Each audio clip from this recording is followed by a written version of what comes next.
use some kind of hypnotherapy to get through it. So first of all, I kept my eyes closed because the clearance between your eyes and the top of the electronic coffin is about an inch, 2 inches. I didn't want to stare at the top of the electronic coffin. I had earplugs in. I had other things covering my ears, da-da-da. I figured the clicking would start. I'd be able to handle it. Now, the attendant was very nice. He said, look, first we're going to do a 30-second, then a minute and a half. Then take a break. You can wiggle your toes, scratch, And then it's a 3 job and then a 5-minute job. I said, okay, I'll build up to it. The whole thing should take you 20 minutes. Well, in the first 1 minute go-around, I was imagining myself on my bicycle, bicycling through the neighborhood I always bicycle in, and I was looking at the houses that I bicycle past, looking at the numbers on the houses. I'm at number 232. There I am now. It's 2 minutes later. I'm at number 24. You know what I'm saying? I'm at the yacht harbor. I'm here. That was okay. I got through the 1 minute job on that one. I figured, all right, I can do this in stages.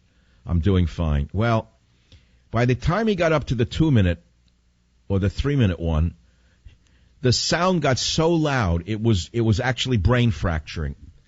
And I had a slight auditory hallucination, and I'm not ashamed to admit what it was. The sound of the machine itself started to scream my deceased father's name in my ears. May God rest his soul.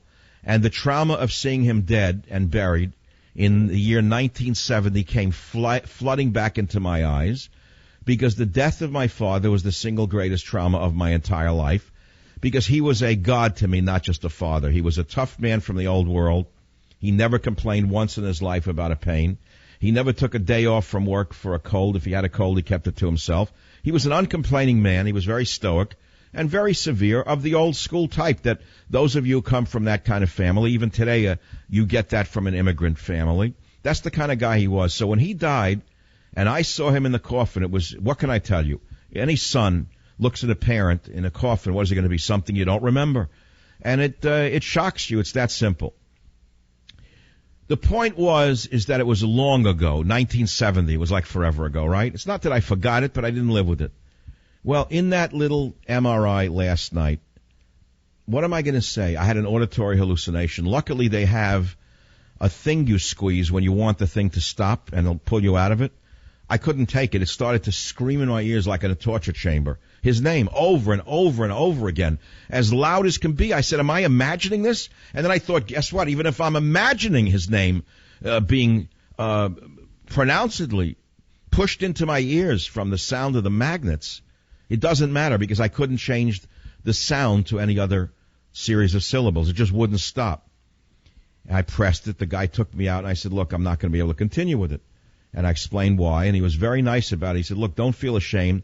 He said, my wife, who is the strongest person on earth, she is my rock of Gibraltar. I count on her for everything.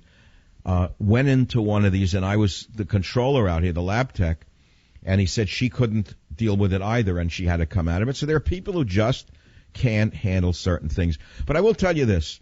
A, I'm never going to go into that thing again. I'd rather live with neck pain than that, and then a mental breakdown. And number two, I have a new idea for my next novel, by the way, of how to talk.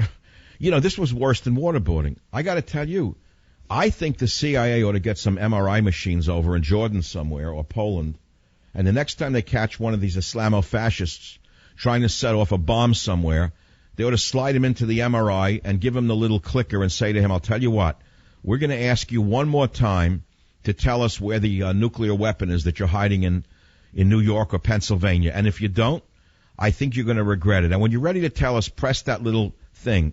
And then they slide him in. I can guarantee you can break a terrorist faster with this than with waterboarding. Attention, CIA. I'll be right back. Join the